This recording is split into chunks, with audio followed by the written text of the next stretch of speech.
데이터 사이언티스트. 자, 우리 빅데이터 활용의 세 가지 요소 기억나시나요? 데이터, 기술, 그럼 뭐였어요? 인력이었죠.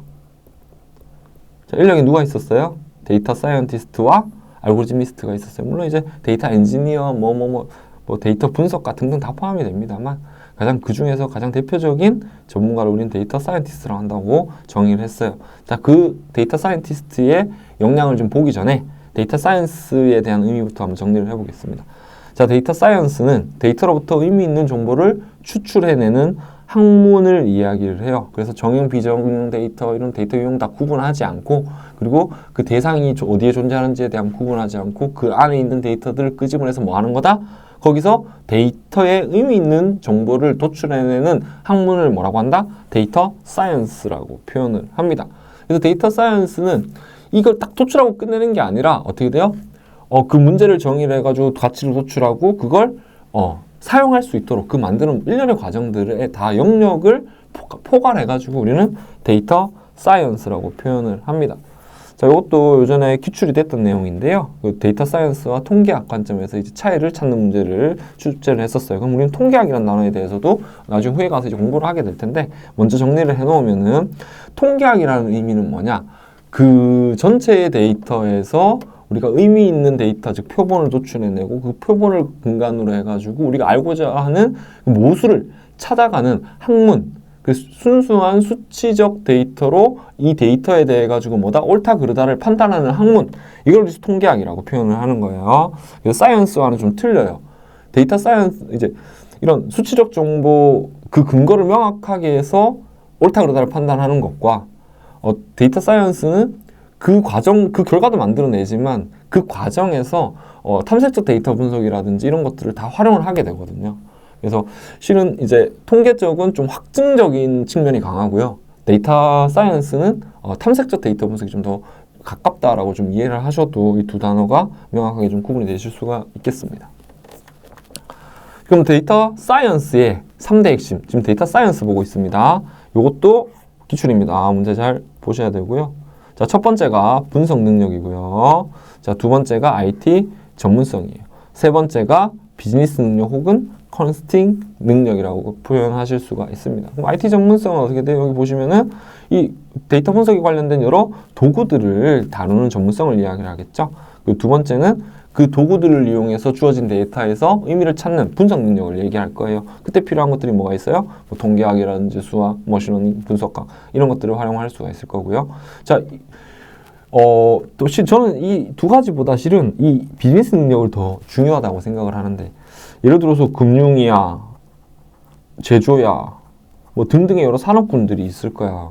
근데 내가 이 비즈니스에 대한 지식이 부족하다면, 아무리 이런 IT 전문성이 있고 분석 능력이 있어도 비즈니스를 이해 못한다면 거기서 의미를 찾을 수가 있을까요? 어려울 것 같아요. 그래서 비즈니스에 대한 이해뿐만 아니라 그 이해를 바탕으로 해가지고 그 조직에 있는 대상자들과 커뮤니케이션하고 그것들을 설명하고 이 필요성에 대해서 언급하고 우리가 나아갈 방향에 대해서 정의하는, 자, 이런 능력도 상당히 중요하다라고 생각을 해주시면 돼요. 자, 이것만 보더라도 어떻게 됩니까? 데이터 사이언스는 상당히 넓은 의미를 담고 있다. 그러면 데이터 사이언스의 핵심은 이런 일을 누가 해요? 그렇죠. 데이터 사이언티스트가 한다. 자, 그럼 데이터 사이언티스트는 뭐냐? 데이터 과학의 데이터 사이언스의 전문성과 비즈니스 분석 능력을 보유한 전문 인력이야. 이 세 가지를 다 알고 있어야 돼. 일단 다 알고 있어야 돼. 다 알고 있어야 되는데 역량을 이렇게 두 가지로 나눕니다. 첫 번째는 하드 스킬, 두 번째는 소프트 스킬이에요. 자, 이 둘 다 중요해요. 그 문제는 어떻게 나옵니까? 하드 스킬이 아닌 것은, 소프트 스킬이 아닌 것은, 혹은 데이터 사이언티스트의 역량이 아닌 것은. 그럼 하려면 이거 두 가지를 다 아울러서 아실 수가 있어야 되겠죠. 자, 하드 스킬은 빅데이터에 대한 이론, 분석 기술에 대한 이론. 그럼 어디에 가까워요? 여기 이 두 가지에 가까운 능력이에요. 자, 이해되셨죠? 자, 다음은 소프트 스킬이에요. 그래서 부드럽게 누군가와 얘기를 하고 그 설명을 해주고 혹은 그 안에서 어떤 창의적 사고를 발휘해가지고 아이디어를 도출해내고 좀 더 스무스한 역량들을 얘기하는 겁니다. 그럼 이쪽에 좀 더 가까울 거예요. 자, 그래서 이걸 소프트 스킬로 구분을 합니다. 자, 여러분들 이 내용들 안에 있는 뭐 스토리텔링이라든지 이런 것들까지 같이 주의 깊게 좀 봐놓으시고, 데이터 사이언스 당연히 빈출입니다. 사이언스의 역량도 얘기를 하고요. 여기에 있는 소프트, 하드 스킬도 이야기를 하기 때문에 반드시 기억하시고, 교재에는 어떤 내용도 추가가 되어 있냐면 이제 가트너에서 말하는 데이터 사이언티스트의 역량도 추가가 되어 있어요. 걔도 기출이 한번 됐던 내용이니까 거기에 있는 내용도 여기와는 거의 일맥상통합니다. 그렇기 때문에 이 내용을 기반으로 그 내용을 바라보시면은 쉽게 와닿으실 수가 있으실 것 같습니다.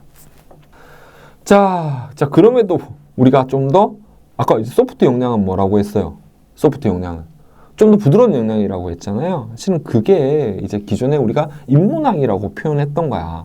그래서 데이터 사이언티스트를 얘기함에 있어서 이제 인문학과 연계성을 뗄래야 뗄 수가 없다라고 얘기를 하고 있고요. 자, 근거를 봤더니 여기 보시면은 데이터 분석을 기반으로 하는 기술적 접근 방식과 함께 뭐예요?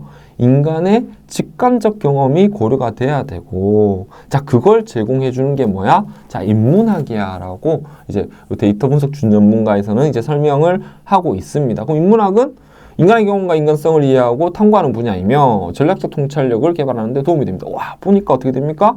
인간성을 이해하고 전략적 통찰력. 그래서 제가 아까 시작할 때 뭐라고 말씀드렸어요? 약간 소프트한 느낌이 있습니다 라고 얘기를 했습니다. 자, 요거 여기 이쪽 내용은 아니고요. 왼쪽에 있는 요 내용이 여기 기출됐던 내용입니다. 자, 외부 환경 변화에 따른 인문학의 활용 근거는 자, 단순 세계에서 어떻게 돼요? 이제 복잡한 세계로 오게 된 거죠. 자, 그리고 비즈니스, 전체적인 비즈니스 측면보다는 어떻게 됩니까? 고객이 관심 있어 하는 그 분야로 좀 더 접근해야 돼요. 지금도 보면은 예를 들어가지고 지금 1인 가구가 증가하고 있잖아요. 그럼 예를 들어가지고 다품종을 다량 생산을 했어. 근데 지금 상황이 어떻게 돼요? 1인 가구가 늘어났어. 그럼 어떻게 돼요?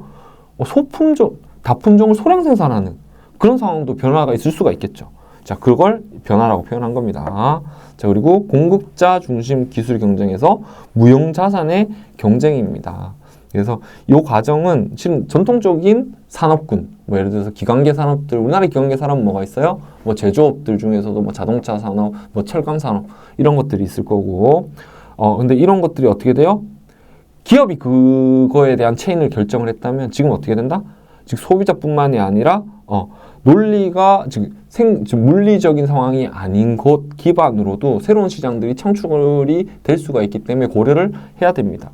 그때 뭘 쓴다?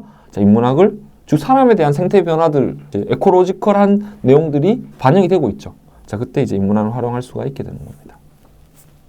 다음은 데이터 사이언티스트에 요구되는 인문학적 사고의 특성이에요. 실은 여기 있는 내용은 거의 20회 때 한두 번 정도 출제된 내용입니다만, 이것도 이제 핵심 질문이라고 하니까 타이틀이 벌써 핵심이잖아요. 내용이 뭔지 한번 살펴볼게요.